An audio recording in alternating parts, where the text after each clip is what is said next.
Right, inzwa mudikani. Pane zvinhu zvitatu zvakakukoshera muupenyu hwako, uyezve zvakakosha mukati meupenyu hwemunhu wese. Ukaona munhu anokwanisa kukubatsira kuti ukwanise kuachievha zvinhu zvitatu izvi, munhu iyeye anenge ari munhu akakosha. Chekutanga wealth. Ukaona munhu anokubatsira kuti ukwanise kubuilda wealth yako, munhu iyeye mukoshesi. Chechi2 is health. Ukaona munhu anokubatsira kuti uve neutano hwakanaka, munhu iyeye mukoshesi. Chechi3 it's relationships.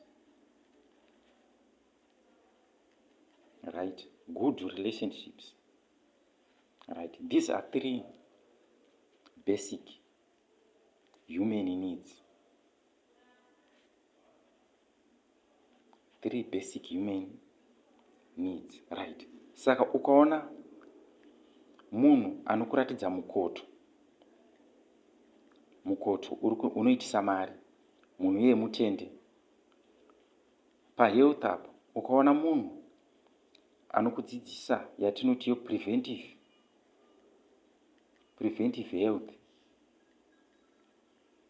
handiti munhu iyeye mukoshesi, handiti. Pa3 apo, ukaona munhu anokudzidzisa kuziva vakomana vanoroora, munhu iyeye mukoshesi.